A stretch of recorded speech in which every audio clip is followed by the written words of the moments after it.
I just wanted to talk about the Honda Spree for a little bit. In my opinion, I think this has got to be the most overrated Honda scooter ever made. Actually, I take that back. The most overrated 50cc scooter ever made. There's a couple of reasons I don't like these things.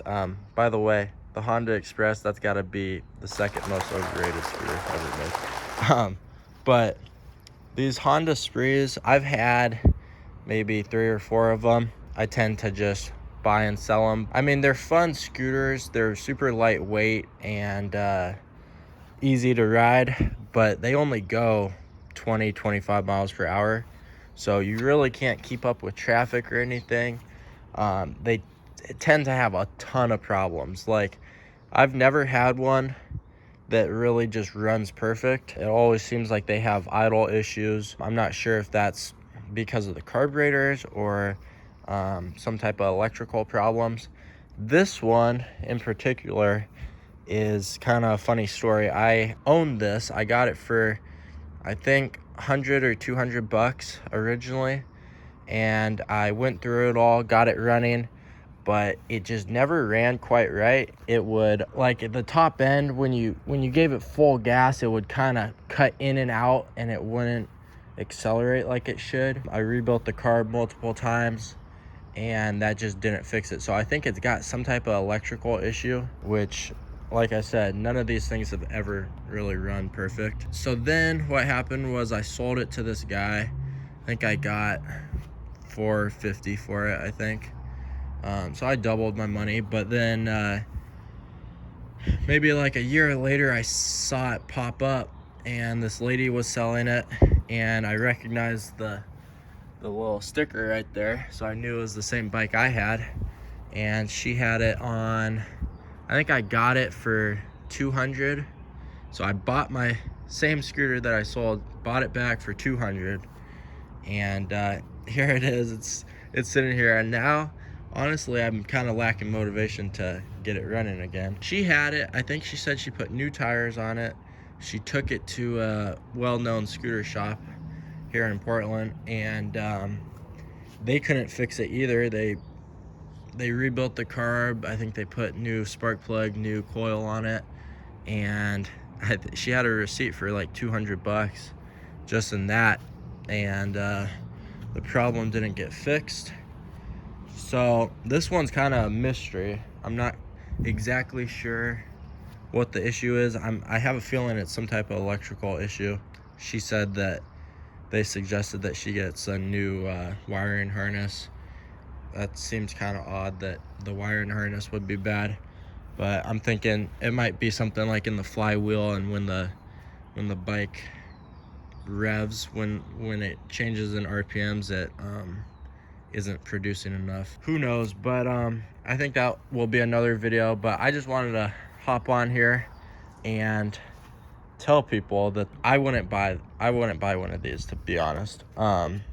It's a fun bike if you're going around a swap meet, but for riding around town, it really can't keep up with traffic. It's gonna have constant issues. I just think that they're super overrated. But when you get like a Honda Elite 50, those things fly and they're super peppy and fun. These can be fun, they're just different.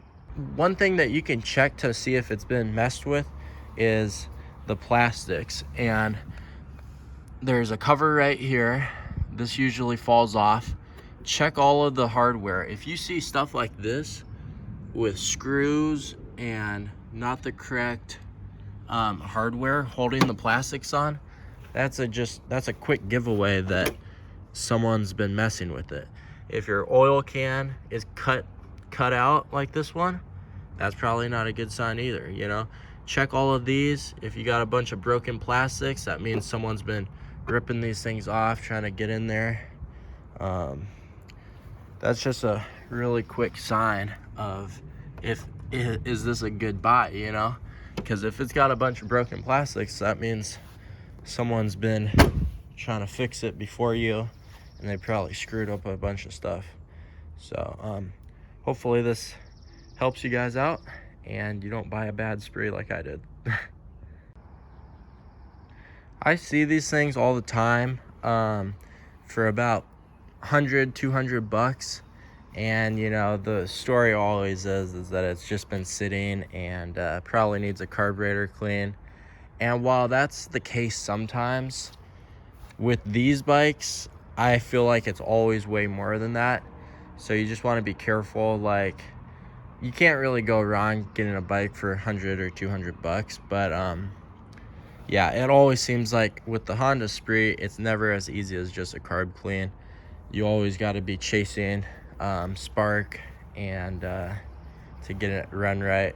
And then yeah, I just actually saw one of these the other day on Craigslist for 100 bucks, and it was kind of all in pieces, and he said that it's more just for parts. But back in the day, I would have been all over that, but after I've dealt with so many Sprees, I'm just like, I don't think I want to deal with that again. So you can get them cheap. I suggest if you get one of these that it's a low mileage one, that's all original, it's not missing anything, and that runs perfect. Then I think you're set, and it's a safe buy, and you'll have a lot of fun on it. This one's got 3,400 miles on it, so that's pretty high. I would say get one that's under 1,000 miles, and you should be good for a while. Stay tuned for, I think I'm gonna give this one last try to get it running. I'll do a video on that. You guys seem to like the Spree videos. So keep an eye out for that. And yeah, buyer beware. Don't buy a Spree unless you like fixing shit.